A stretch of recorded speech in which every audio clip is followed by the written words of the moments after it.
Buenas tardes.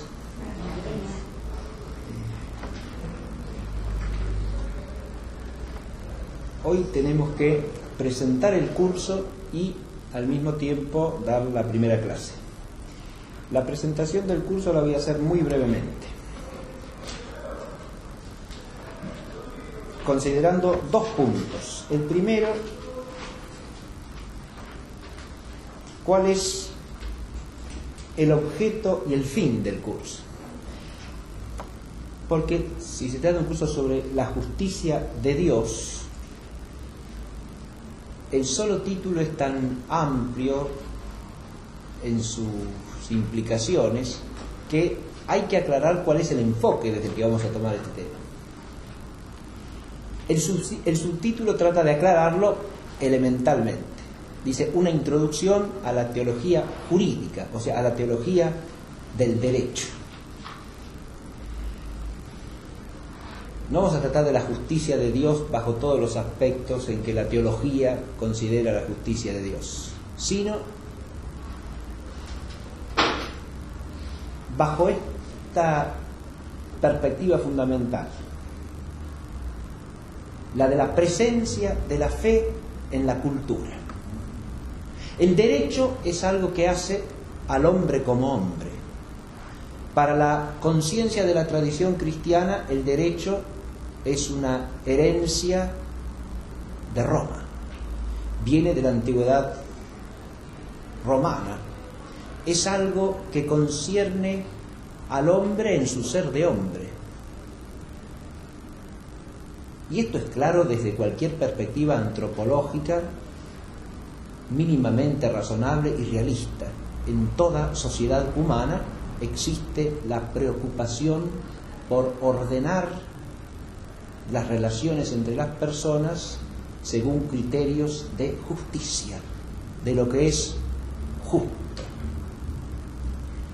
Esa es una noción que puede aparecer en distintas culturas con ciertas modificaciones, pero que tiene un alcance universal. Hay lo que es justo y lo que no lo es, lo que es debido y lo que no es debido. Y esta es una distinción que atraviesa toda sociedad humana. Ahora, lo que nosotros nos esforzaremos por mostrar es la relación que tiene esta dimensión del ser humano con Dios, es decir, visualizar la presencia de Dios, y no de Dios en cualquier sentido, sino el Dios contemplado a la luz de la fe cristiana. ¿Qué relación tiene con el orden jurídico, la esfera del derecho? ¿Y qué luz arroja sobre esa esfera?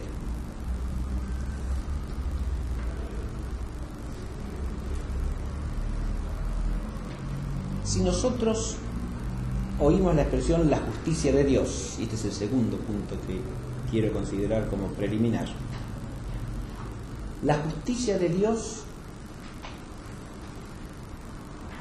a nivel general, popular, suena primariamente a algo que tiene que ver principalmente con lo que llamamos el juicio final, ¿no? La justicia de Dios nos remite en el ideario popular, diríamos, a una justicia que está más allá de este mundo. Y eso no está mal, en el sentido de que la justicia de Dios trasciende todo orden humano de justicia y va más allá del tiempo.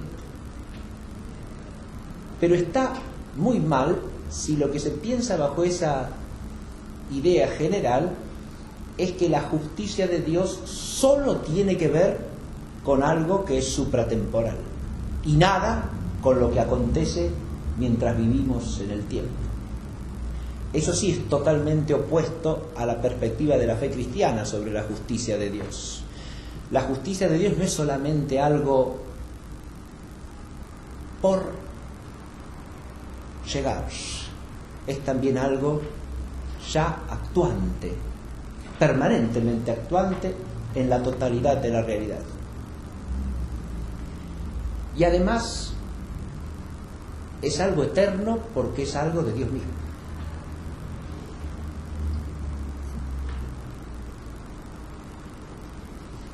Por lo tanto, bajo esta denominación del curso, la justicia de Dios, vamos a tratar de ir entendiendo a lo largo de estas 4 clases cómo la luz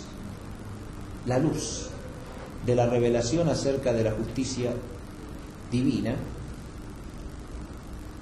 nos permite iluminar la esfera de la realidad humana del derecho. Y esto sería el tema de una teología jurídica, es decir, de un enfoque teológico del derecho. De eso acá no hacemos más que una elemental introducción. Y daremos, para eso los remito al programa, en 4 clases. La que hoy nos toca es la que versa sobre derecho y justicia. De antemano ha de advertirse que la vinculación de derecho con justicia ya podría resultar un problema, sobre todo para ciertas concepciones actuales del derecho, según las cuales el derecho con la justicia no tiene propiamente nada que ver. Se define por otras vías, por otros carriles, y la justicia es algo incognoscible, indefinible, fuera de toda posibilidad de conocimiento humano, y por lo tanto el derecho se separa de la justicia. En una perspectiva teológica sobre el derecho y en una perspectiva filosófica realista sobre el derecho, eso es inaceptable.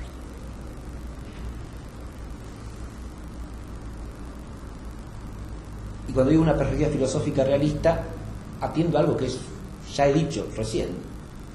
La preocupación por la justicia y el esfuerzo por la justicia es algo humano universal, es algo propio de la condición humana. Sin ello desnaturalizaríamos al hombre, haríamos al hombre algo profundamente inhumano. La segunda clase se va a ocupar del derecho y la ley.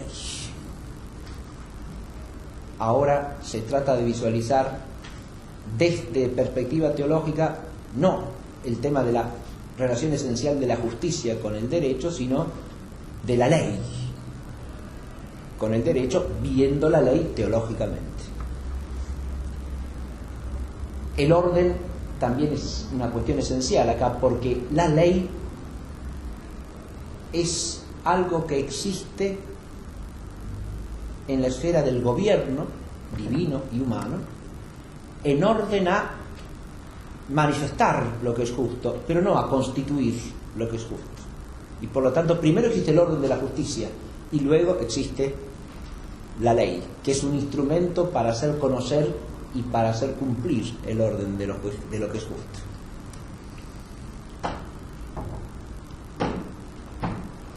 En tercer lugar, hablaremos de el derecho y los derechos. Es decir, ahora ya no se trata de la justicia de la ley, sino de un aspecto de la realidad jurídica para el cual usamos la misma palabra que para el orden objetivo de lo que es justo. Hablamos de derechos también en sentido subjetivo, como algo que se da en cada persona y que es correlativo a obligaciones. Y ese será nuestro tercer tema: visualizar los derechos y las obligaciones del hombre en relación con Dios y establecer una perspectiva teológica de los derechos y obligaciones del hombre. Y en la última clase lo que trataré de hacer es presentar una introducción histórica al influjo que ha tenido realmente la fe cristiana en la tradición jurídica a lo largo de siglos. Este es el esquema del programa del curso, que queda ya entonces presentado, y pasemos a nuestra primera clase.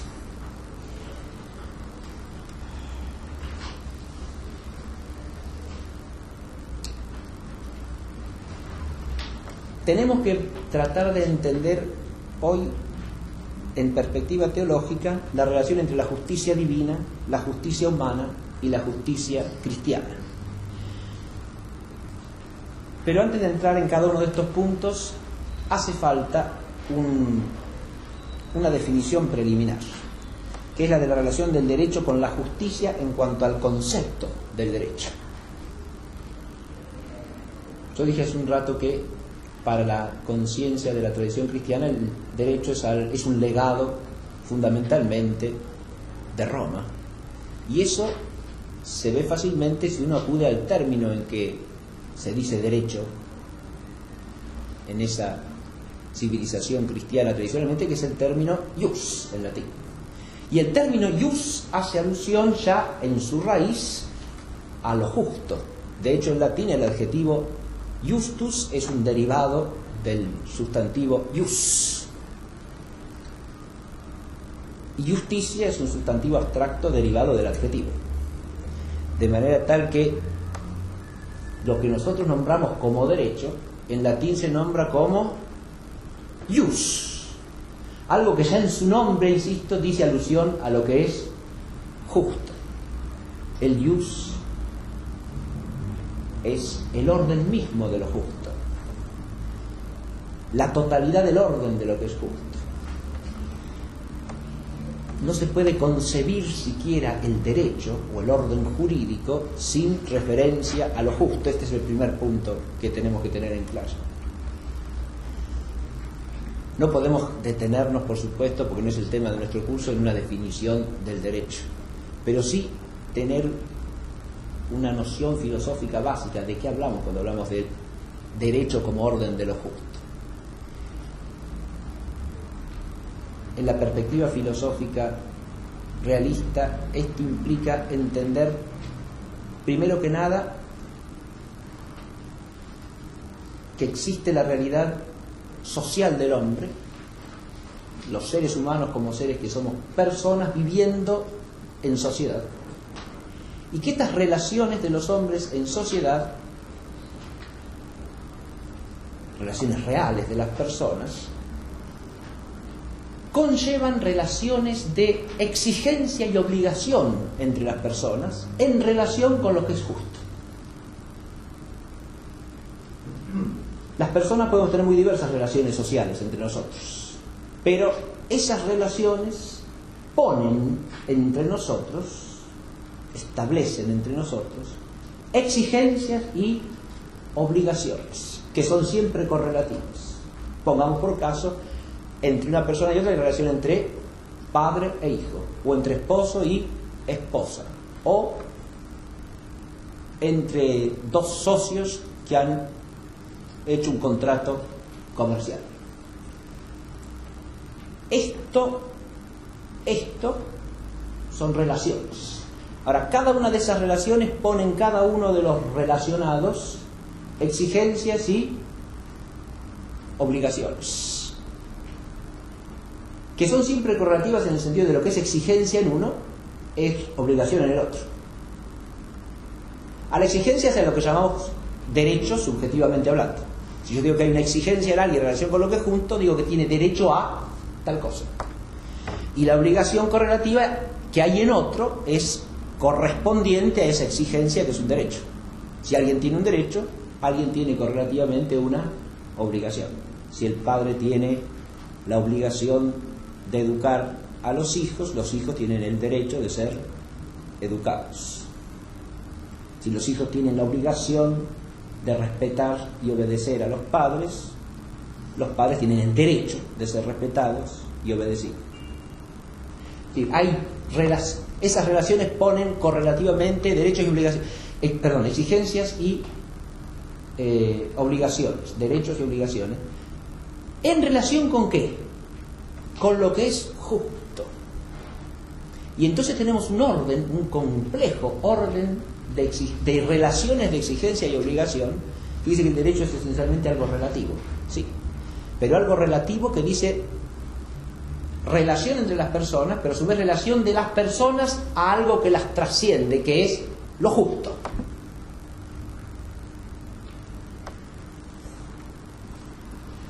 Por eso no se puede ni pensar el derecho sin pensar qué es lo justo. Y lo justo esencialmente dice, por lo menos, según la noción común, clásica, la idea de lo que le corresponde o se le debe a cada quien. Lo justo es aquello que es correspondiente a cada quien según una exigencia que nos remite al orden del deber y de lo debido para un ser racional que es capaz de entender lo que le corresponde a cada quien, lo que a cada quien se le debe, lo que a cada quien le es debido. Ese ser racional es el hombre que es capaz de entender lo que es debido a cada quien. Y eso que le es debido a cada quien es esencialmente lo que es justo. Santo Tomás juega con la palabra justo y lo relaciona con la idea de ajustar, ¿no? Lo justo es lo que se ajusta a cada quien, aquello que le corresponde, pero no lo que le corresponde sin más en cualquier esfera, sino lo que le corresponde según lo que es debido. Y ese según lo que es debido nos remite a un orden que trasciende al orden de lo jurídico. Acá viene otra precisión. Lo justo en toda su amplitud no es lo que constituye el orden jurídico, sino primariamente lo que se llama lo justo legal, que es excedido por lo justo moral. Esta es una distinción que la explico ya para que quede dicha para todo el curso brevemente, y es la distinción entre lo justo legal, es decir, aquel aspecto de lo que es justo que es necesario para que haya un orden básico en la convivencia social, sin lo cual la sociedad como sociedad no se puede sustentar, y que por lo tanto hace al cumplimiento de ciertas obligaciones, al respeto de ciertas exigencias, sin las cuales no puede existir vida social en sentido propio. Y se llama lo justo legal porque es aquello que es exigible por un precepto común, o sea, por una ley, ¿no? Como algo que debe hacer todo miembro de la sociedad, sea la sociedad civil en su conjunto, sea una sociedad menor. El justo moral, en cambio, excede esto, porque el justo moral implica el cumplir con la plenitud de lo que es justo, más allá de lo que es necesariamente exigible para la continuidad de la convivencia social, en sentido propio de la vida social. O sea, que todos cooperemos al bien común, en sentido objetivo, a través de nuestras acciones y de nuestras relaciones. Cuando explico esto en clase, normalmente la distinción entre lo justo moral y lo justo legal, yo pongo un ejemplo que me parece bastante sencillo de entender. Si usted le cede a alguien una vivienda en comodato, ¿no? Tiene un contrato firmado, y esa persona se la cede, la persona que la cede haciéndole al otro un favor, ¿no? Haciéndole realmente un favor, porque podría alquilar esa casa, por ejemplo, teniendo un beneficio, ¿no? Y prescinde de eso para ayudar a la otra con la que tiene cierta relación. El otro devuelve la casa en tiempo y forma según el contrato, ¿sí? Pero supongamos que la devuelve sin el menor atisbo de gratitud, de manera despreciativa, efectiva, sin reconocimiento alguno para el bien que el otro le ha hecho. Esa persona ha cumplido con lo justo legal, cosa que no hubiera hecho si no hubiese devuelto la casa en el tiempo convenido, o la hubiese destruido completamente, ¿no? Si no hubiese cumplido con eso, se le podría hacer un juicio, ¿no? Se le podría iniciar un proceso ante un tribunal. Estamos en la esfera de lo jurídico. Ahora, uno no puede ir al juez y decirle: esta persona ha sido ingrata conmigo, no tiene gratitud alguna. No, señor. Pero eso forma parte de lo justo también, de lo justo moral, que planifica la vida humana. la hace mucho más profundamente justa. Con lo cual estamos diciendo que el orden de lo justo que tiene que ver con el derecho no abarca la plenitud de la justicia, ni siquiera en el orden humano moral. Es decir, el orden jurídico está incluido en un orden más amplio, que es el orden moral. Bueno, dicho esto, ya paso al primer punto. Porque el asunto de este curso en realidad es visualizar, y de esta clase en particular, visualizar la justicia que tiene que ver con el derecho en perspectiva teológica. Lo único que traté de aclarar ahora es que entre el derecho y la justicia hay una relación esencial. No se puede hablar de derecho en sentido propio poniendo a un costado o dejando a un lado la justicia. Obviamente, si ese fuese el tema fundamental, habría que empezar a considerar todas las doctrinas que niegan esto, ¿no? Que en general parten de actitudes destructoras de bases o principios fundamentales del realismo filosófico, ¿sí? Negando la capacidad de la inteligencia humana de conocer la esencia de las cosas, la naturaleza del hombre, reduciendo la justicia a una mera palabra que es fruto de una convención social y que se ajusta según los contextos socioculturales y epocales. Entonces, es nada más que una palabra, no es nada que trascienda al hombre, es algo que está en el poder del hombre, y entonces nos quedamos tranquilos y llamamos justo a lo que nos conviene llamar justo. Ahí ya estamos en una perspectiva que se desliza en la pendiente de la sofística, se vista con el nombre que se vista, pero niega la exigencia radical de lo justo como algo que trasciende al hombre, y entonces ya no estamos hablando de la justicia, y en sentido propio tampoco de derecho. Ahí, si el derecho se desvincula radicalmente de la justicia, su nombre mismo pierde sentido. Ya no solo es el ius, sino que tampoco es derecho, porque derecho quiere decir también lo que es recto, o sea, lo que es conforme a un orden, lo que no se tuerce, lo que no está torcido, desviado o sacado del orden que le corresponde. Derecho, no torcido. Ahora bien, hay tres cosas que tenemos que tratar de entender en esta clase. La primera es la justicia divina. Si no empezamos por visualizar la justicia divina, la justicia que es un atributo de Dios, no podemos adquirir ni siquiera inicialmente una perspectiva teológica sobre la esfera de la justicia humana y del derecho. Ahora, lo primero que nos sale al plus acá es una cuestión: ¿cómo se entiende que Dios es justo? Santo Tomás, al abordar este asunto en la cuestión 21 de la primera parte de la Suma, en el artículo primero, plantea una serie de objeciones que son importantes.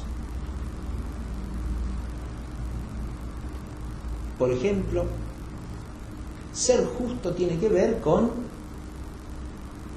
darle a alguien lo que se le debe, pero Dios no le debe nada a nadie, entonces no puede ser justo. Es una de las objeciones que pone de entrada, ¿no? ¿Cómo puedo llamar justo a Dios si ser justo es cumplir con el deber que uno tiene para con otro? Y Dios a nadie le debe nada.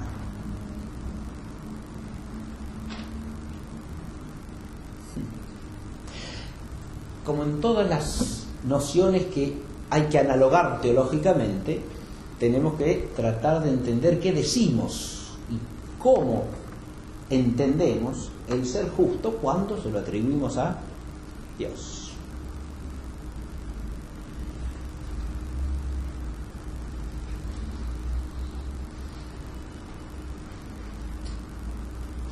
A Dios no se le puede atribuir justicia, por ejemplo, en el sentido de una justicia meramente conmutativa entre iguales, como se da entre los hombres, porque Dios no es nuestro par. Eso tiene que ver con esa objeción que toma Santo Tomás también, ¿no? Es decir, no le debe nada a nadie, primariamente. Pero podemos decir, no debe nada a nadie en cuanto que es soberano Señor de todas las cosas, respecto del cual las criaturas tampoco son necesarias, existen por su infinito amor y su liberalidad creadora. Sin embargo, Santo Tomás encuentra un elemento que permite metafísicamente hacer la analogía. Primero que nada, Dios, si bien no debe en principio nada a nadie, en la medida en que pone criaturas, aparecen dos cosas. La primera,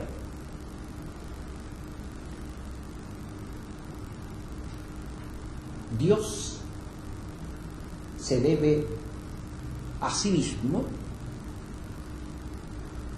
el establecer entre todas las cosas creadas el orden que corresponde a su infinita bondad y a su perfecta sabiduría. No es algo que le deba a otro, pero sí es algo que, por decirlo de algún modo, se debe a sí mismo. Es el honor que se debe a sí mismo. Y en relación con ese honor que se debe a sí mismo, Dios establece un orden adecuado en el ser de todas las cosas. Y a cada cosa le da lo que le corresponde según su naturaleza. Y en cuanto que establece el orden entre las cosas, Dios hace que cada cosa tenga el lugar que le corresponde, es decir, el lugar ajustado a su propio ser, a su propia naturaleza. Y pone algo más que un acto justo, es decir, Dios no puede hacer actos que lo perfeccionan. Pone el fundamento de toda justicia al poner un orden en las cosas. Al poner el orden total de la creación, está siendo justo porque está poniendo el fundamento de todo orden. Acá hay que entender que cuando hablamos del orden de lo justo, hablamos, como dije, de un orden que es de la esfera práctica, es decir, es un orden de tipo moral, es un orden que hace el perfeccionamiento de los seres racionales, en cuanto que ese perfeccionamiento es algo a lo que el ser racional ha de tender voluntaria y libremente, o sea, pertenece al orden moral. Ahora, todo lo que es del orden práctico es del orden operativo y por lo tanto presupone el ser de las cosas. Antes de la operación está el ser. Nada actúa sino a partir del ser que tiene, sea ser de orden natural, sea de ser de orden sobrenatural, pero el ser precede a la operación, es su raíz. Por lo tanto, las operaciones, si están llamadas a un orden, a lo que están llamadas es a reconocer el orden y a realizarlo, a respetarlo. Eso en los seres que no son racionales se cumple de una manera puramente espontánea, por naturaleza. En cambio, en los seres racionales se cumple en la medida en que en nosotros se cumplen, como seres racionales, solo en la medida en que obramos deliberada y voluntariamente lo que debemos obrar. Y ahí está la exigencia del orden moral, dentro del cual está incluido el orden jurídico. Pero el orden está antes que nada en el ser de las cosas. Porque esa exigencia de perfeccionamiento, ¿de dónde deriva? Deriva de que el hombre no es un ser infinitamente perfecto. Y por lo tanto está llamado a perfeccionarse. Es una exigencia que está en su propio ser, en el orden del ser. En cuanto Dios pone el orden total de las cosas, entonces pone el fundamento de toda justicia.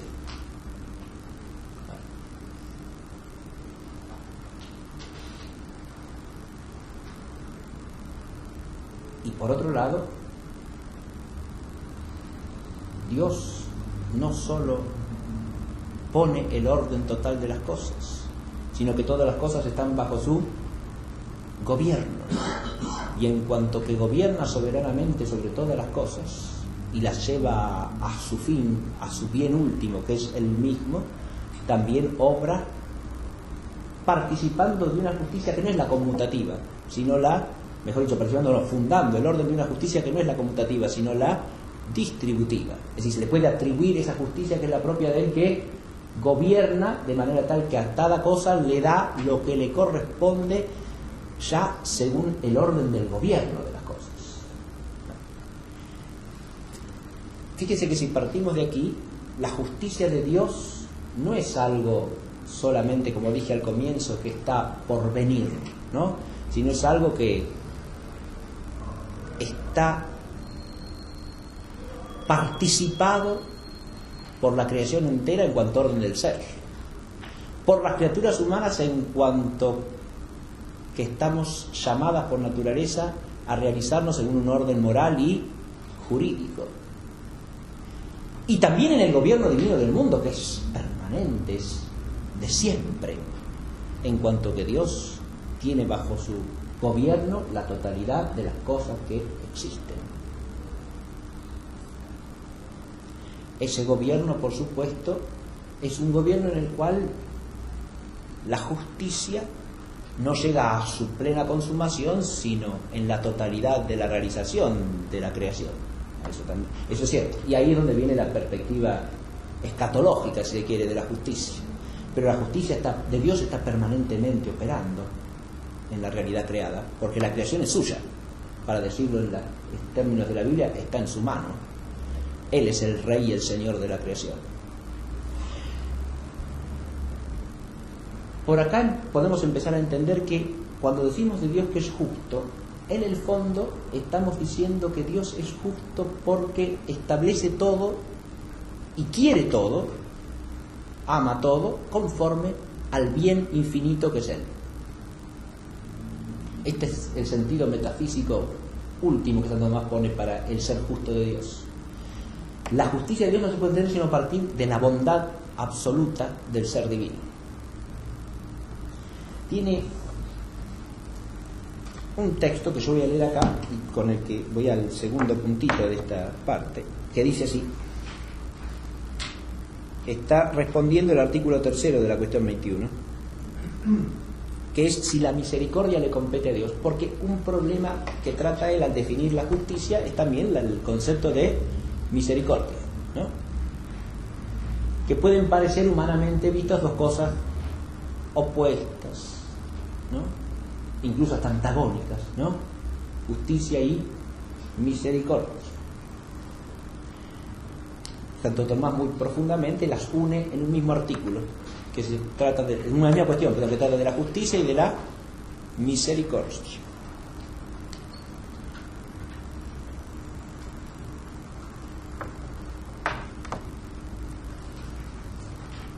La comunicación de perfecciones absolutamente considerada pertenece a la bondad, como se ha manifestado antes.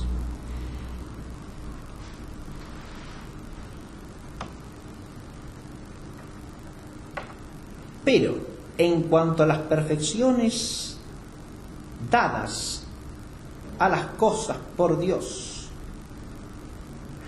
son dadas según proporción ellas mismas, adecuación, proporción, correspondencia a lo que ellas son, esencialmente,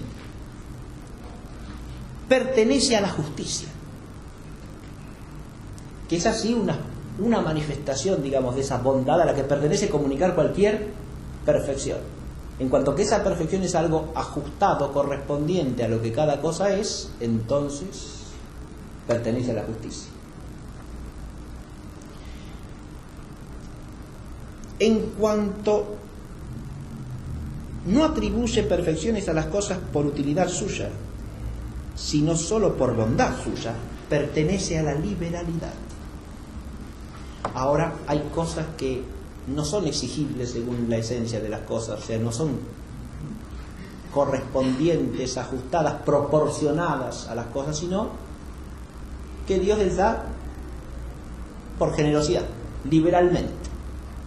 Es otra manifestación de la bondad divina. Una es la justicia, otra es la liberalidad. En cuanto a esas perfecciones dadas a las cosas por Dios, quitan algún defecto, entonces tenemos la misericordia.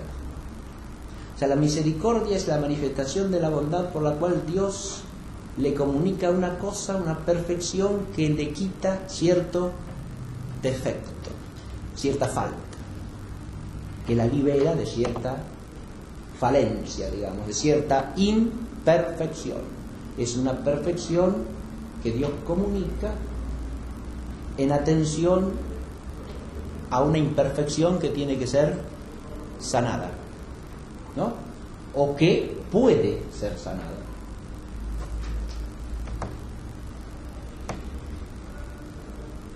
Otro concepto que relaciona estrictamente es el de verdad, porque en el artículo 2 plantea precisamente si la justicia de Dios es verdad. Y en la respuesta lo que dice es que, claro que sí, porque la justicia en cuanto que se corresponde con el ser de las cosas, implica correlativamente la verdad práctica, vista desde Dios hacia las cosas, ¿no? De manera tal que, fíjense, la bondad tiene como consecuencia una serie de perfecciones que hacen al mismo atributo de la bondad divina. La bondad en cuanto que es conforme a lo que la infinita sabiduría de Dios conoce del ser de las cosas y del orden que les es debido, es verdad. En cuanto que le da a cada cosa lo que es exigible según su naturaleza o según su operación, es justicia.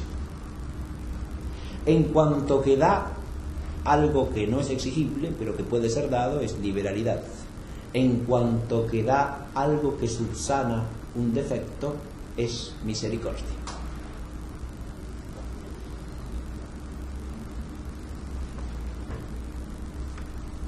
Visto desde acá, el tema de la justicia y la misericordia no son más que dos manifestaciones, diríamos, de la bondad divina, ¿sí? Dos aspectos de ese atributo que es la bondad esencial de Dios. Bondad que hay que entender como la perfección del amor del bien. Y esto nos lleva a otra cosa. Detrás de la justicia, de la misericordia, de la liberalidad, de la verdad práctica, está el amor del bien, el amor perfecto del bien absoluto, que se da plenamente en el ser divino, y del cual nosotros estamos llamados a participar, primero por naturaleza y segundo sobrenaturalmente. Y acá viene otra cosa: el orden de la justicia contemplado teológicamente no se reduce a un orden natural. Hay que verlo en la totalidad del orden de la creación, y el orden de la creación no es un orden meramente natural. Ahora viene otra cosa que complementa lo anterior, ¿sí? Una primera mirada es metafísica, si se quiere, esa que acabo de hacer. La segunda, la que viene ahora, la completa y es estrictamente teológica. La bondad comunica perfecciones, dice Santo Tomás. Ahora, tomando la perspectiva de Cayetano, que no hace más que comentar en esto a Santo Tomás, Dios comunica su perfección ad extra según un triple orden: por la creación a todas las cosas creadas, el orden natural, elevándolas por la gracia a la participación de la vida divina directamente a todas las criaturas que son capaces de recibirla, es decir, las criaturas que son personas. Establece el orden sobrenatural y uniendo la humanidad engendrada de María por obra del Espíritu Santo a la persona divina del Hijo unigénito del Padre, genera el orden hipostático, que es el orden de las divinas personas, en cuanto que dice cierta relación de comunicación ad extra, y solamente se da en la persona del Hijo por el misterio de la unión hipostática. Este es el orden supremo para el cual existe el segundo, para el cual a su vez existe el primero. Y si hay un orden, y dije que el amor del bien como amor del orden de todos los bienes es el fundamento de alguna manera de la justicia misma en Dios y de la justicia en la medida que puede ser participada por una criatura, acá también hay un orden que respetar y que implica exigencias. Y por lo tanto hay una justicia en esto. Justicia que tiene que ver con el respeto de un orden jerárquico, ¿sí? De lo natural en relación con lo sobrenatural y de lo sobrenatural con lo hipostático.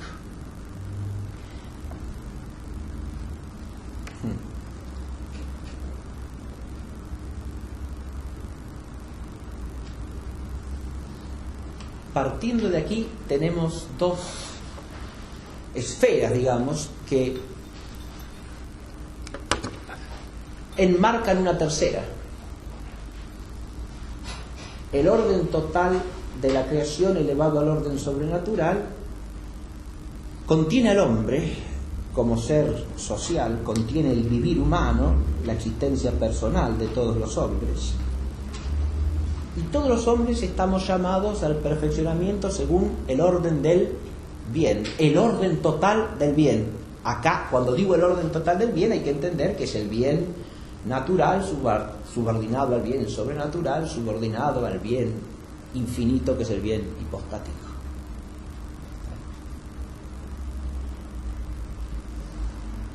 Y estamos llamados a hacerlo a través de nuestra realización de la vocación esencial al perfeccionamiento que tiene el hombre.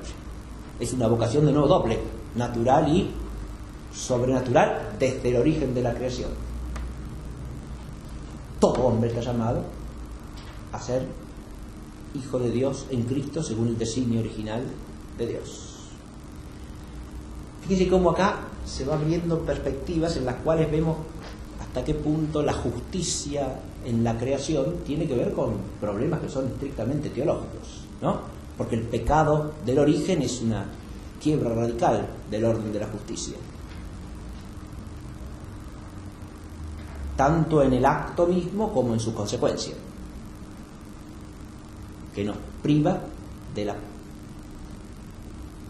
existencia de algo que es ordenado y nos pone en el desorden.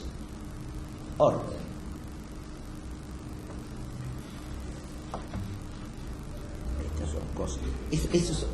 Claro, si usted dice, para pensar la relación de la justicia con el derecho hay que pensar, por ejemplo, en el pecado original. Y claro, sí. Eso es lo que quiere decir una perspectiva teológica acerca del orden jurídico. Claro que hay que pensar en el misterio del pecado original, ¿sí? Porque eso forma parte de la corrupción del hombre en relación con lo que es debido. Hay pecado porque falta una justicia que debiera estar presente. En teología se habla de la justicia original, que es la que se pierde por el pecado original.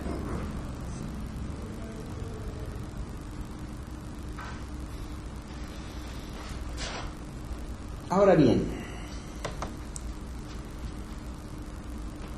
la justicia divina, vista como atributo de Dios, es el fundamento de toda justicia participada. ¿Quién puede participar entre las criaturas del ser justo? Si la justicia implica una manifestación de la bondad como amor sapiente e inteligente del bien, eso puede darse solamente en un ser racional, en un ser que sea una persona. El hombre entonces por naturaleza está llamado a realizar un orden justo. Sí, señor, claro que sí. Ahí vamos a la justicia humana. El hombre está llamado a realizar tanto lo justo moral como lo justo legal, conceptos que ya hemos explicado. Ahora, en el hombre la justicia no es su esencia, cosa que sí pasa en Dios. Cuando hablamos de atributos esenciales de Dios como la bondad, la justicia, la misericordia, etc., hablamos no de accidentes que se dan en Dios, ¿no? Es una aclaración elemental, discúlpenme que la haga, pero hablamos de nociones que elevamos por analogía a Dios, pero que en Dios se identifican siempre con su misma esencia, porque en Dios no hay accidentalidad alguna, ni hay composición entre sujeto sustancial y accidentes, ni entre ser y operación. Dios no obra perfeccionándose. porque es infinitamente perfecto. Ahí tenemos que dejar a la imaginación donde le corresponde y no hacerla llegar a donde no puede ir. En la metafísica solamente juega la inteligencia, la imaginación tiene que quedarse en su sitio, ¿está claro? No se puede entender nada en el plano metafísico si se quieren formar imágenes de eso en el sentido de representárselo, ¿no? Porque en cuanto empezamos a representárnoslo, empezamos a rebajarlo y a hacerlo corresponder con el orden del ser creado.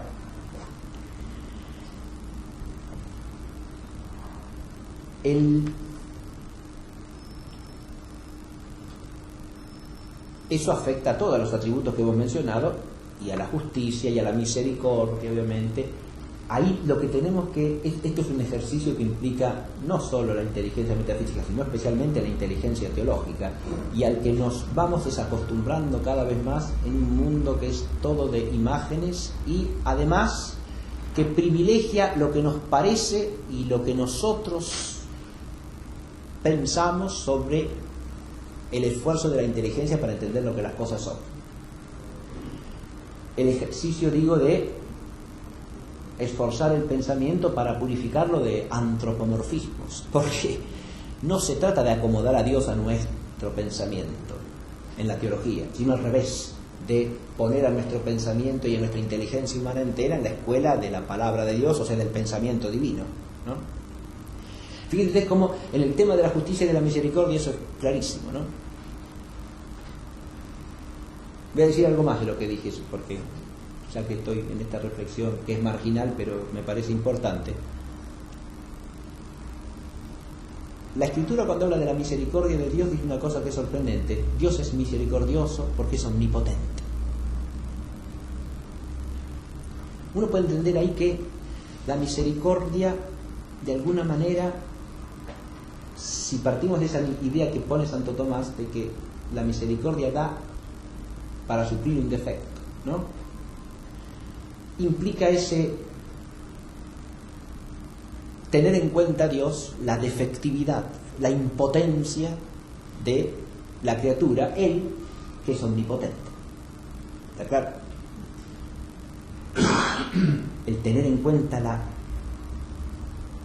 imperfección, la impotencia de Dios, Él que es omnipotente. Y esa visión, al mismo tiempo que nos hace entender de alguna manera la misericordia divina, nos hace también entender el límite de la misericordia divina. Porque el que conoce con infinita sabiduría lo que es suficiente para cierto efecto, conoce la impotencia, pero también conoce la potencia del hombre. En relación con la impotencia, la bondad se hace misericordia, pero en relación con la potencia no ejercida como es debido, se hace necesariamente justicia, y una justicia que le da al desorden el castigo que merece. Está claro lo que digo, ¿no? Porque ahí ya no hay impotencia, hay una potencia usada de modo desviado. No hay una impotencia que suplir. Hay una potencia mal ejercida que rectificar.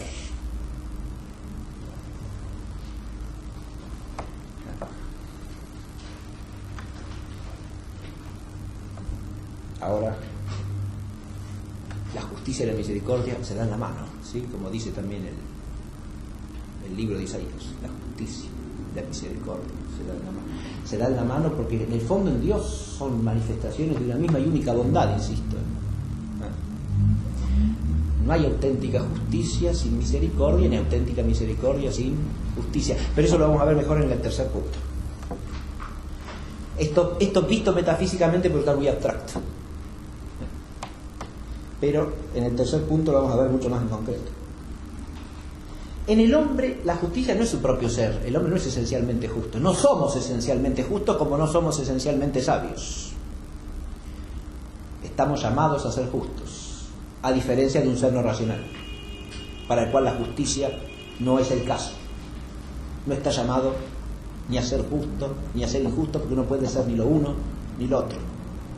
Ni lo es esencialmente. Es justo en un sentido impropio porque vive conforme a su naturaleza, sí o sí, espontáneamente.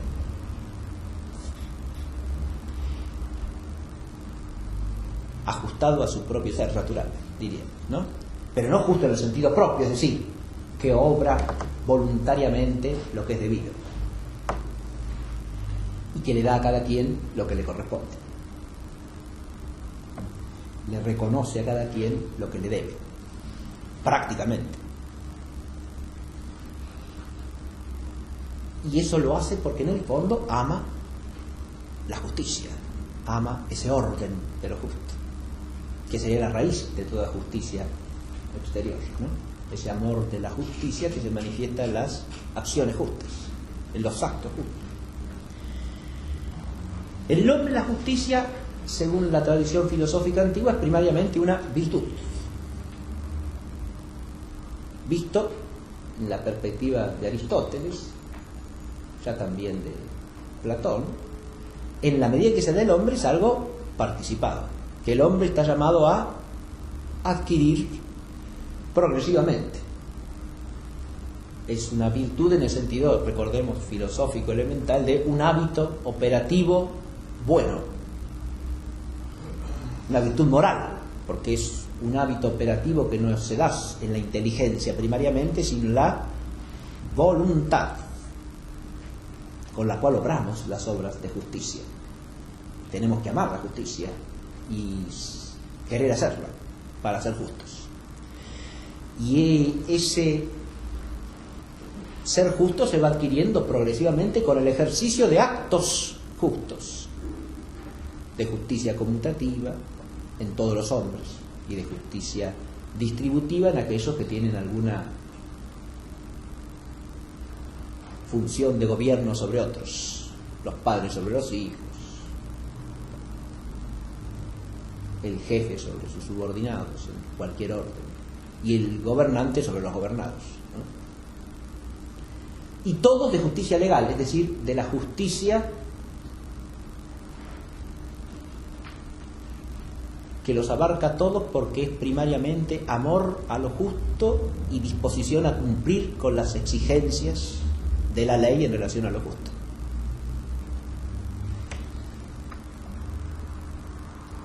La justicia en el hombre es algo arduo, es algo difícil, y esto también es de experiencia vulgar. No es fácil ser justo siempre, en todo lugar y en todas las cosas. No solo no es fácil, a veces nos topamos con la imposibilidad de ser completamente justos. Eso también es algo de la experiencia de la condición humana, ¿no?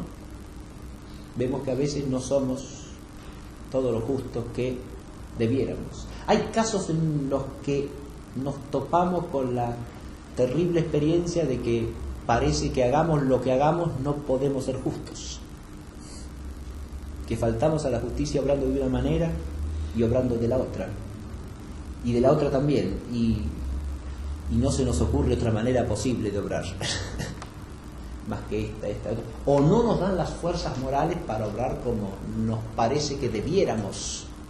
Ahí ya está la experiencia que el hombre tiene de su propia finitud, de su propia limitación, de su propia debilidad, que forma parte de la condición humana. Pero eso es una experiencia dolorosa en la medida en que amamos la justicia, ¿no?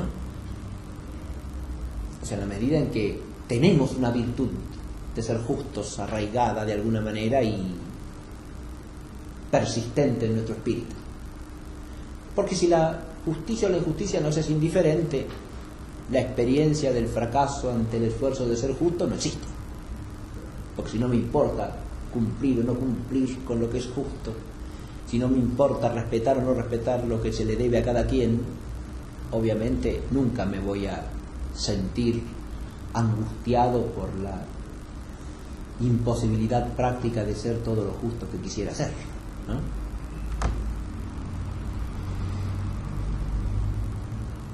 Ahora, lo que quería destacar para terminar este punto es que esta idea de que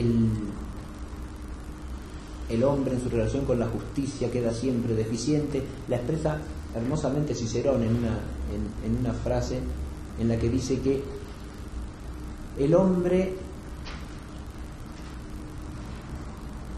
con respecto a la justicia misma y a la justicia esencial, está siempre en una deficiencia, hasta incluso en cuanto a su conocimiento, dice Cicerón, ¿no? Porque no vemos el arquetipo mismo de la justicia en sí. Tenemos que hacer el esfuerzo de tratar de reflexionar para llegar a captar lo justo en la medida de nuestra inteligencia humana. Porque eso también es importante advertirlo. No solo tenemos una deficiencia práctica, tenemos también dificultades para llegar a entender lo que es justo a veces, para discernir lo que es justo. Porque nuestra inteligencia no es la infinita sabiduría práctica divina, no.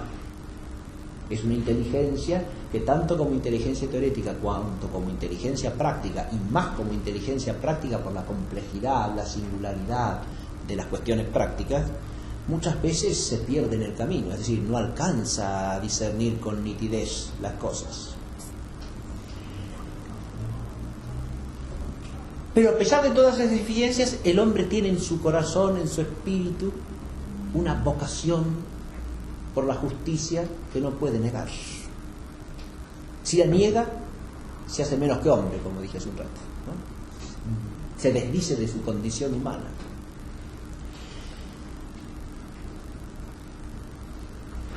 Esas deficiencias del hombre a la luz de la fe tienen un doble plano. Tienen un plano natural, pues el hombre es un ser finito, y tienen un plano sobrenatural. El hombre es una criatura elevada originalmente al orden sobrenatural, pero caída por el misterio del pecado y atravesada por ese misterio, herida por ese misterio.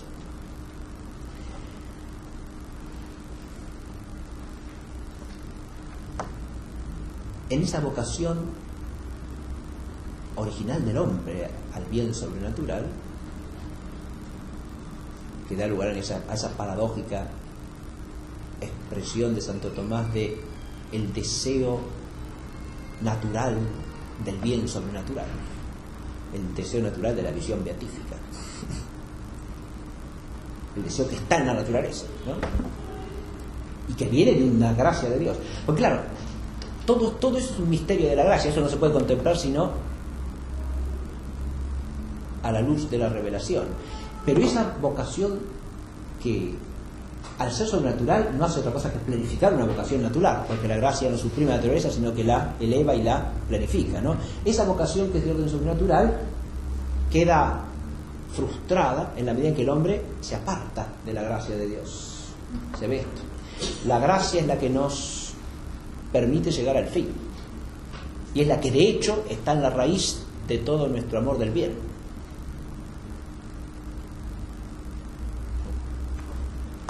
Ahora, además de la justicia divina y de la justicia humana, teológicamente nos sale del cruce una tercera justicia, que es la justicia cristiana. Esta, en realidad, es la justicia de Dios, según Dios la ha querido eternamente y la ha cumplido con el misterio de Jesucristo, su Hijo, hecho hombre.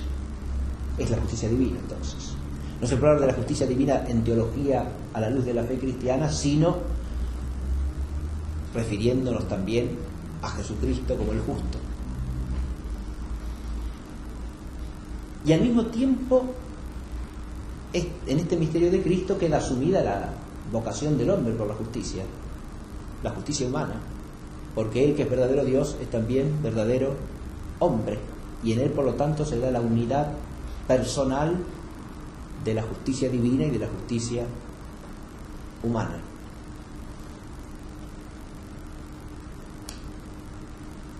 Cuando pasamos aquí ya tendríamos que hacer un pequeño alto para rectificar nuestra visión desde el origen, ¿no? Porque hasta aquí hemos seguido una línea de reflexión que es básicamente teológico-metafísica.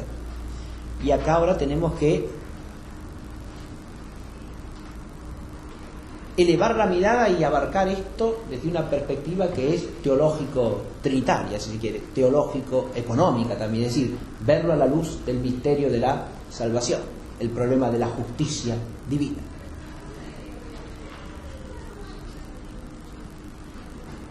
Para eso, lo que vamos a hacer de entrada para ponernos en la mirada es recorrer brevemente los textos bíblicos que tienen el programa.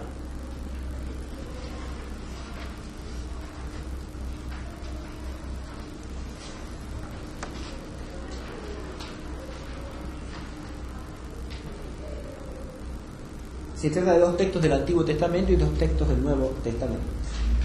En el primer texto, que es un fragmento de un salmo, el Salmo 96, aparece clara la idea de que Dios es justo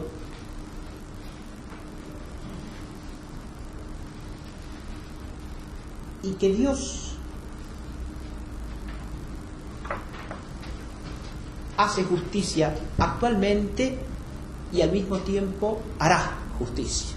Hay ese desdoblamiento de una justicia que se hace, y lo dice el versículo: Él afirmó el orbe inconmovible, juzga a los pueblos con justicia. Fíjese que ahí está expresada esa doble característica de la justicia divina que yo traté de explicar, ¿no? Siguiendo a Santo Tomás, de Dios que establece un orden en la totalidad de la creación y Dios que gobierna el universo, ¿no es cierto? Este versículo del Salmo está en la raíz de esa doctrina, claramente. Él afirmó el orbe inconmovible, juzga a los pueblos con justicia, pero después dice, invita a los pueblos y a la creación entera a regocijarse, a exaltar de júbilo ante la presencia de Yahvé que viene, porque viene a juzgar la tierra. Regirá al orbe con justicia, a los pueblos con equidad. Acá es el Señor que viene. Y esa venida del Señor que viene a juzgar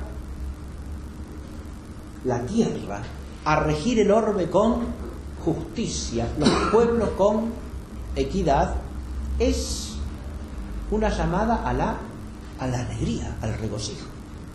Claro. Ahí tenemos que entender que la justicia de Dios es una alegría, ¿o no? Y claro, es un motivo de gozo.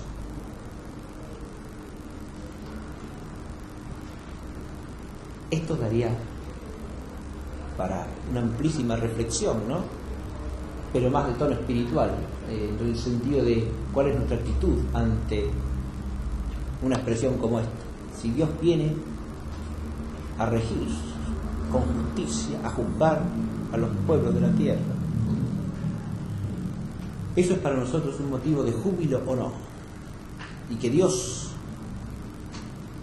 rija y juzgue al orbe con justicia, que lo hace, de hecho, ¿eso también es motivo de alegría o no? ¿Tenemos la disposición de dejarnos regir, de dejarnos juzgar o no? ¿O consideramos que nadie nos puede juzgar? ¿O consideramos que nuestra justicia es perfecta como personas, como sociedad, como comunidad organizada y jurídicamente ordenada en la medida en que hay orden jurídico? Como pueblo, porque es a los pueblos que juzga Dios también, no a los individuos. Fíjense, en el lenguaje bíblico no es a los individuos, sino a los pueblos. Es el mismo lenguaje del Señor en el mandato apostólico. Ir y hacer discípulos a todos los pueblos, no a los individuos, ¿no?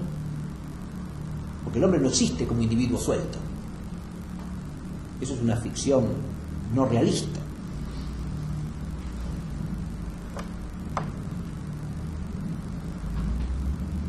Esa dualidad de la visión, Dios es el que reina con justicia, al mismo tiempo vendrá con justicia, está asociado a lo que está explicitado en el libro de Isaías, ¿no? Oídme vosotros los que seguís la justicia, los que buscáis a Yahvé, mi justicia se acerca, ya sale mi salvación y mi brazo hará justicia a los pueblos. Fíjense ustedes que ahora la justicia está asociada al anuncio de salvación, a la promesa del reino mesiánico. Esa es la perspectiva bíblica general del Antiguo Testamento. La justicia de Dios está en Dios eterna y esencialmente, ¿no? Se transmite como amor del bien y del orden de todo bien. Se transmite a la creación por su orden y por el gobierno divino del mundo. Pero además hay un plan de Dios sobre la totalidad de la realidad. Y ese plan tiene un designio que es el designio del reino de Dios. Es el designio original de Dios. Todas las cosas son creadas para ser reino de Dios y para hacerlos según un orden que no es meramente natural, sino que es sobrenatural. Porque es la creación coronada por el Hijo de Dios hecho hombre, Jesucristo, y llamada a ser partícipe de la gloria del Señor. Ese es el reino anunciado por los profetas. Y ese reino se instala en germen con la primera venida del Señor. Y ahí de nuevo hay una dualidad, ¿no? Porque esa primera instala el reino, pero lo deja en el tiempo, germinando hasta que Él vuelva. Y Dios entonces sigue reinando con justicia, pero al mismo tiempo vendrá. Esta es otra perspectiva que hace a la dinámica de la justicia divina en el tiempo de la economía, ¿no? De la realización del designio de Dios en la historia. Pero ahí, en relación con la venida del Hijo, hay dos textos que puse yo aquí. Uno es de las palabras del Señor en las bienaventuranzas, como consta en Mateo. La justicia aparece 2 veces, recuerdan ustedes, el texto de las bienaventuranzas, ¿no? Eternamente dichosos los que tienen hambre y sed de justicia, porque ellos serán saciados. Y eternamente dichosos los que padecen persecución por causa de la justicia, porque suyo es el reino de los cielos.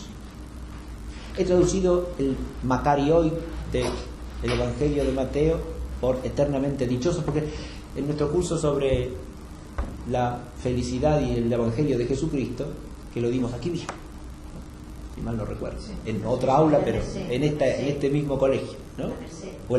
No, felicidad y Evangelio no, lo dimos acá. Sí, yo creo que sí.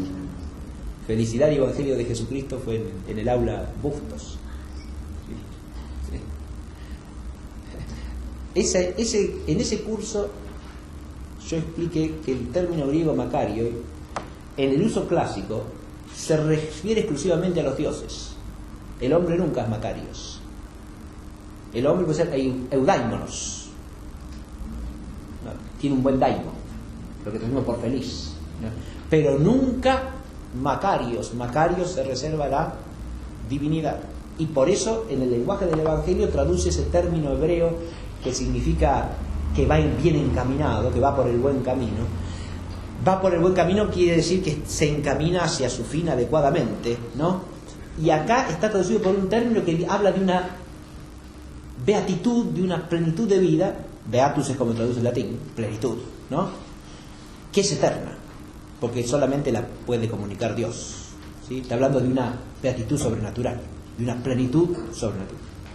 Por eso traduce aquí eternamente dichosos, para de alguna manera transmitir esa idea, ¿no? Que es la que sugiere el término griego.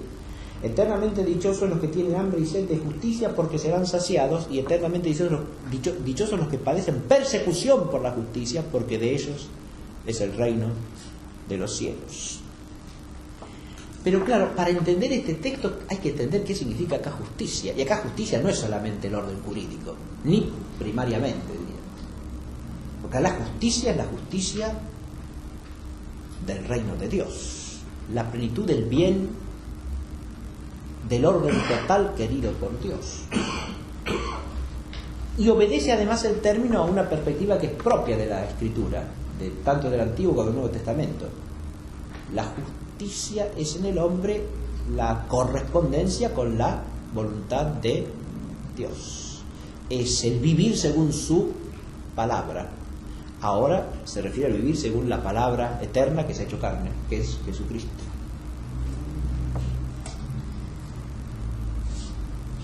El texto de Pablo, que es sumamente denso, como de costumbre, no lo voy a leer todo, es de la Epístola a los Romanos y hace alusión a la relación de la justicia de Dios y cómo esa justicia se ha manifestado en Cristo y opera por la fe en Jesucristo.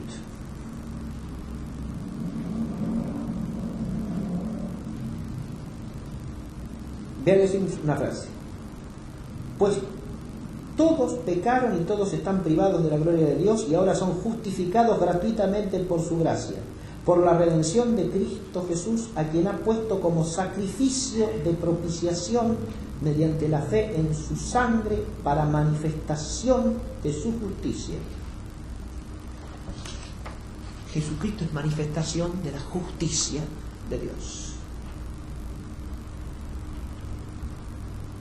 Esto es el último punto que tenemos que abordar en nuestra clase de hoy. Tratar de contemplar a Jesucristo como la manifestación de la justicia de Dios. Con Jesucristo se cumple el designio que asocia justicia y salvación. El hombre es salvado y ahí se realiza la justicia de Dios, porque por la salvación que viene de Dios, el hombre puede entrar en el reino y por lo tanto vivir según el orden querido por Dios. Volvemos al principio, es decir, vivir en la plenitud de ese orden del amor de Dios, que es eternamente en Él, ¿no?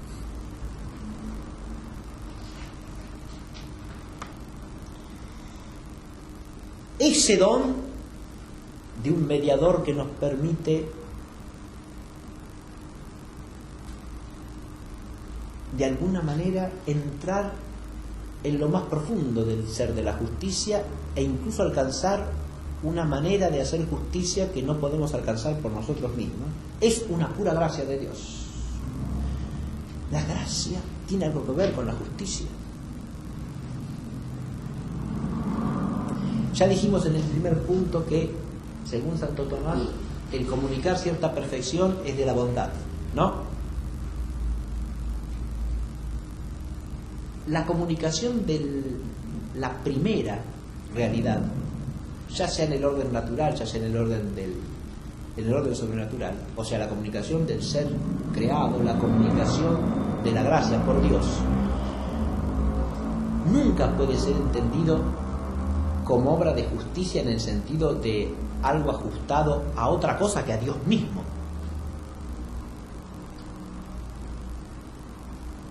Porque la criatura, antes de ser creada, no tiene de suyo existencia alguna. Y sin la gracia, de suyo no tiene participación alguna en el orden sobrenatural, ni exigencia absoluta de esa participación. De modo que eso es un don totalmente gratuito. Pero es que el don gratuito es la base también del orden de la justicia. Porque si no hay criatura, no hay orden de la justicia. Y si no hay gracia, no hay orden sobrenatural de lo justo. ¿Se ve? De modo que la justicia y la gracia, claro que tienen que ver.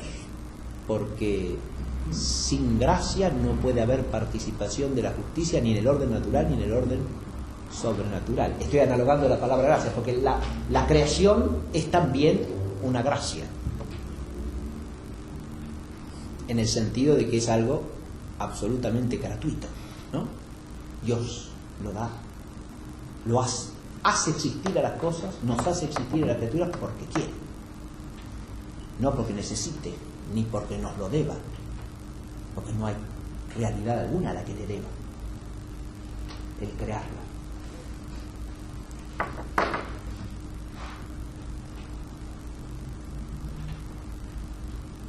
Cristo es el justo según la Escritura del Nuevo Testamento, es el justo. En Él se da la justicia plena. Es el justo porque es Dios, sí, pero es también el justo en el sentido veterotestamentario, el que cumple plenamente la voluntad de Dios. El ser justo de Cristo tiene que ver con todo el misterio de Cristo Jesús. Obviamente, el misterio centralmente es el hecho de que Él es el Hijo de Dios hecho hombre, el misterio de la encarnación. Ahora, este Cristo, que es el justo, por la encarnación, ¿qué es lo que hace? En su ser personal divino asume una naturaleza humana para sí, y al asumirla, la asume ¿para qué? para darle su máxima perfección, su máxima plenitud. De nuevo es la obra de la bondad divina, ¿no? Que pone exigencias propias de justicia, porque es el bien sumo en el orden de la creación. Esa humanidad es el ser creado más perfecto. Es el arquetipo de la humanidad entera, es el nuevo Adán, como dice San Pablo, el Adán definitivo.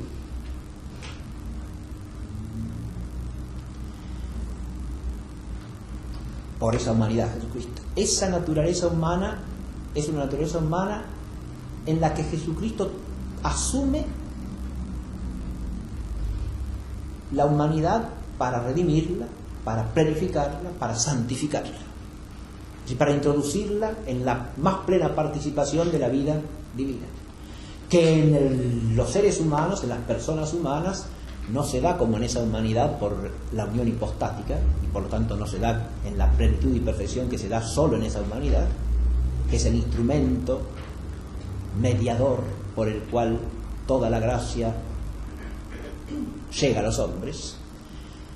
Pero cada uno de nosotros, en cuanto se hace partícipe de la vida de Cristo, de la vida divina, por el bautismo se hace partícipe de esa gracia que es santificadora, vivificadora, justificadora, para usar el término de San Pablo, que hace justo al hombre. Lo hace justo en un sentido total, radical. Primero lo justifica o lo santifica esencialmente porque lo hace hijo en el Hijo, miembro del cuerpo de Cristo que es la Iglesia, partícipe de la comunión del único Espíritu del Padre y del Hijo que habita en la Iglesia, que es el cuerpo del Señor. Estoy diciendo, ese es el misterio según Pablo, Cristo presente en medio de nosotros, o sea, Cristo y su Iglesia, realidades inseparables.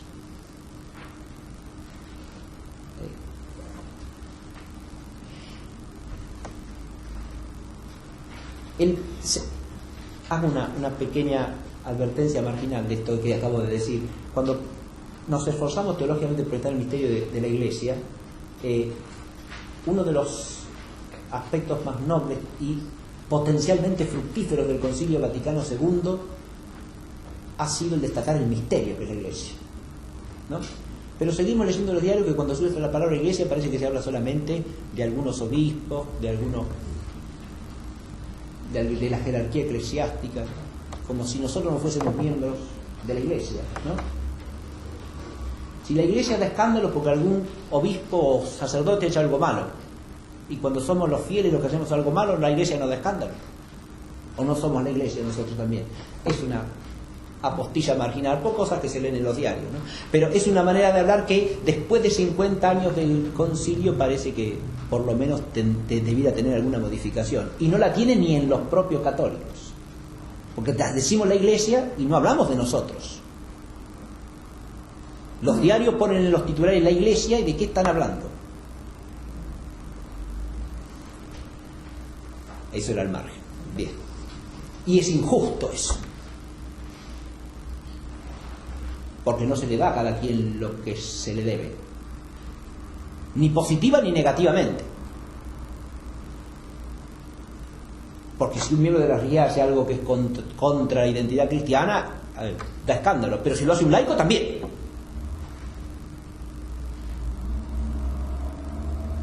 Porque estamos obligados unos y otros a ser conforme al que es la imagen eterna del Padre, impronta de su sustancia. Somos llamados a ser conforme a la imagen, hijos en el Hijo. Y eso no es de la jerarquía solamente. Eso tiene que ver con la justicia, con una justicia que es de orden sobrenatural aquí, pero que es justicia. En la encarnación ya el hombre está asumido para ser justificado, ¿no? Pero hay otro misterio, hay otro aspecto del misterio de Cristo que tiene que ver con la justicia, y es la cruz. Fíjense cómo en la cruz, ahora yo dije, la justicia y la misericordia se dan la mano. Si hay algún misterio en el cual esto se hace palpable, es en la cruz de Cristo. Porque la cruz es una manifestación clarísima de la misericordia salvadora, pero también de la justicia salvadora, porque es un sacrificio de redención. ¿Qué cree que es un sacrificio de redención? Que hay alguien allí que está haciéndose cargo de una deuda que hay que pagar y la paga por otros. Ahí hay una exigencia de justicia que se cumple. En teología eso es una cosa que parece que nos hemos olvidado un poco cuando contemplamos el misterio de la cruz. En la cruz, Cristo satisface por los pecados de todos nosotros. Pero es un acto satisfactorio porque es un acto de justicia. Y Él puede hacerlo porque es el justo. Y porque su sacrificio tiene un valor infinito, porque es persona divina.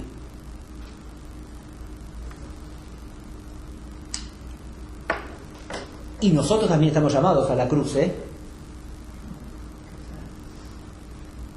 El que no toma su cruz y me sigue no puede ser mi discípulo, dice el Señor. Esto es algo que también hoy parece que está dicho como para ser una pinturita sobre el papel. Pero aún ni siquiera existe el realismo natural, digamos, de entender que toda cosa buena en la existencia humana exige sacrificio, ¿no? Es ardua y exige que sacrifiquemos muchas cosas, ¿no? Toda realización noble, elevada, exige sacrificio. El que no entiende eso no tiene la más mínima sabiduría natural en el orden de la existencia humana.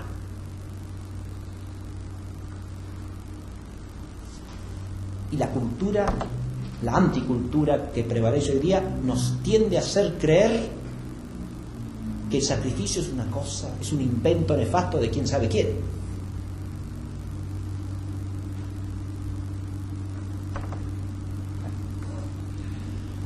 Que no tiene nada que ver con el hombre, y con la vocación del hombre, y con la existencia del hombre.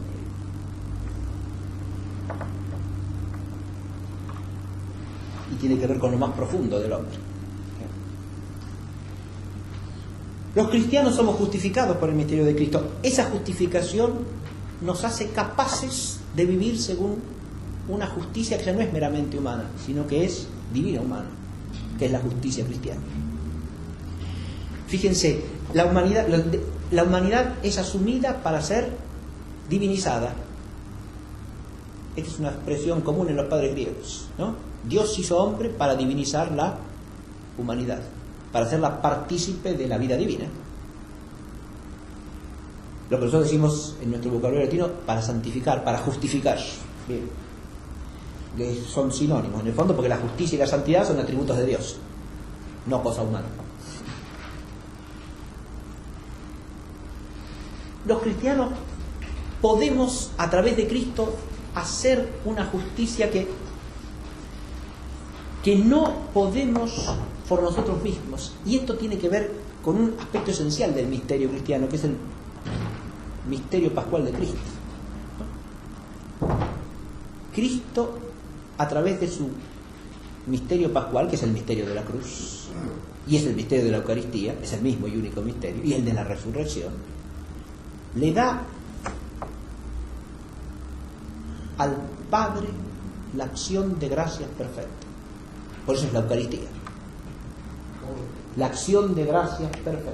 Le da al Padre la acción de gracias, la que nosotros no le podemos dar.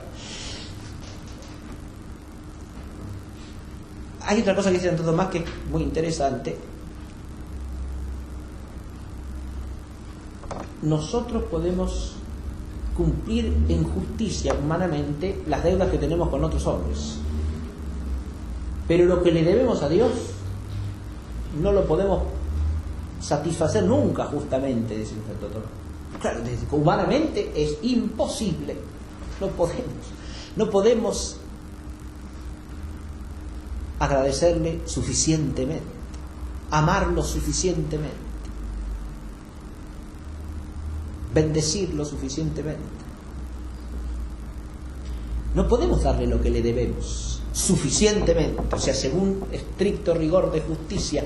Y ahí viene otro aspecto en el que el misterio de Cristo nos hace justo, porque si lo bendecimos, si le damos gracias, si le amamos en Cristo, es Él el que suple nuestra debilidad, como dice Pablo. Es Él el que suple nuestra deficiencia. Y nosotros estamos unidos a Él. Y en la medida que estamos unidos a Él, vivimos en y de su justicia, que se hace vida en nosotros. De ahí que en la medida en que la vida cristiana se hace más plena y más profunda, la justicia se realiza y la justicia, digamos, abunda en la creación. No solo en la vida social, en la creación. Y esto no tiene que ver necesariamente con realizar ciertas acciones exteriores de justicia, sino con vivir plenamente el misterio de Cristo, haciéndonos más profundamente partícipes del misterio. Desde allí empieza a justificarse la realidad, a hacerse justa, ¿sí? ¿Qué quiere decir justificarse? Pero eso no puede ser tampoco sin una actividad, sin obras. Y aquí viene lo último, el ágape y el amor a la justicia. El mandamiento nuevo del Nuevo Testamento es este: que amemos como Él amó. Eso es una novedad y es algo imposible, impensable sin la participación en la vida de Cristo. Porque es amar con el amor de Dios, no amar humanamente. Es amar con el ágape eterno, que es el que contiene toda bondad, que es la raíz de toda justicia participada y de toda obra justa, por lo tanto.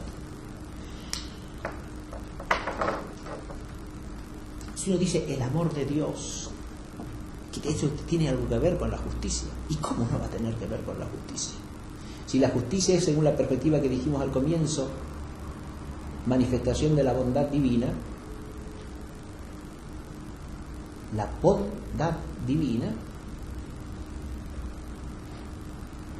es, dicho de una manera sustantiva, el amor de Dios, dicho verbalmente, ¿no? Es decir, la bondad divina y el amor de Dios son coextensivos, porque el amor perfecto es lo que hace la bondad infinitamente perfecta. La bondad dice más también, por otro lado, en cuanto la tomamos como un trascendental del ser, porque dice la perfección plena en cuanto amable, ¿no? Pero como atributo, dicho a modo de atributo operativo, la bondad y el amor se identifican. La trascendencia de la justicia y el ágape nos llevan a lo siguiente. Ya les estoy sacando. La trascendencia de la justicia y el ágape. El ágape divino, si es amor auténticamente participado del amor de Cristo, nos lleva a vivir procurando amar con el amor de Dios, pero ese es un amor que también incluye el amor a Dios mismo, porque desde nuestra condición humana no podemos sino reconocer que nuestra capacidad de amar con el amor con que ama Dios es siempre finita. Y por lo tanto el ágape nos trasciende. Pero todas las perfecciones de Dios nos trascienden. La justicia también nos trasciende. El hecho de que seamos justificados por la gracia de Cristo no nos hace sustancialmente justos. Nos hace entitativamente justos con la justicia de la gracia, pero no nos hace esencialmente justos en todas nuestras obras. No. La justicia sigue siéndonos trascendente, porque no dejamos de ser viadores, o sea, seres humanos en el tiempo, y por lo tanto llamados a obrar para perfeccionarnos. Y tenemos la misma obligación de obrar justamente que todo hombre que está en el tiempo. Más, tenemos una exigencia mayor. Y ahí hay un problema de justicia, porque al que se le ha dado más, se le exigirá más.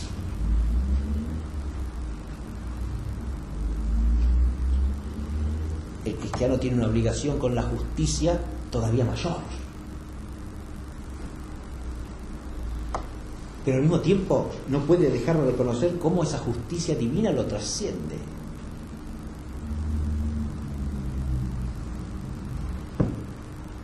Ahora, la última palabra que podemos decir frente a esto no es, bueno, entonces frente a esa justicia que siempre nos trasciende, nosotros lo que podemos hacer es nuestro mejor esfuerzo. Claro que sí, pero recordando que ese mejor esfuerzo que podemos hacer es un esfuerzo que tiene en su raíz no solo la obra creada por Dios, que está bien hecha, nuestro ser natural, sino la gracia de Dios que nos hace partícipes de la vida divina en Cristo Jesús. Y por lo tanto, estamos llamados a realizar obras de justicia en el ágape de Dios. Y esto no solo a nivel individual y personal, sino también a nivel comunitario y social. Actividades de orden social, económico, político, cultural, que de alguna manera tiendan al orden de lo que es justo según la totalidad del bien de la justicia pensada cristianamente. Pero la justicia pensada cristianamente no es otra cosa que la misma justicia eterna de Dios participada en la creación. No son dos justicias distintas. Lo que podemos nosotros conocer cristianamente por la gracia de la fe es el orden total de las cosas creadas por Dios. Y tratar de ajustar nuestra existencia personal y social a la totalidad de ese orden. Es a eso a lo que estamos llamados como cristianos. Y entonces ahí volvemos al derecho. Fíjense que, y en esto lo vamos a retomar en la última clase, históricamente, porque puede existir la tendencia de decir, bueno, pero por un lado va la gracia de Dios y la salvación, y por otro el orden de la sociedad, el derecho. Son dos cosas que no tienen nada que ver. ¿Qué tiene que ver una cosa con la otra? ¿Qué tiene que ver el derecho con todo esto de la justicia divina, de la Eucaristía, del ágape eterno? ¿Qué tiene que ver esto? Y tiene todo que ver. ¿Por qué?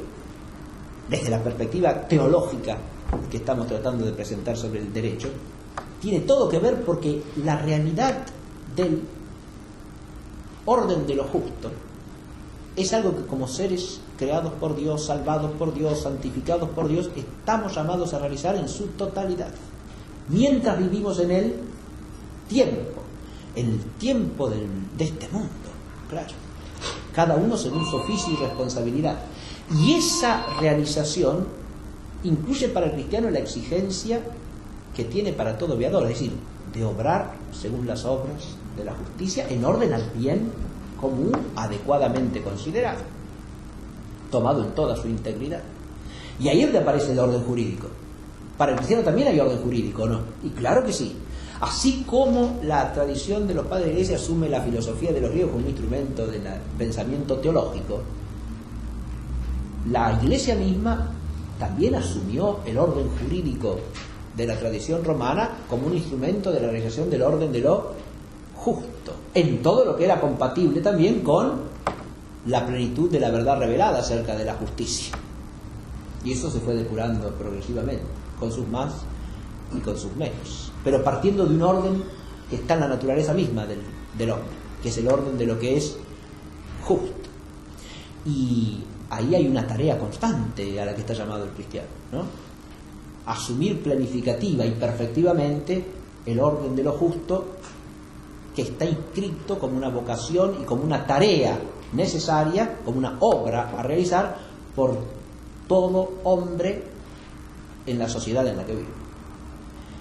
Con esto podemos dejar la clase de hoy y seguiremos en la próxima con la ley. Muchas gracias.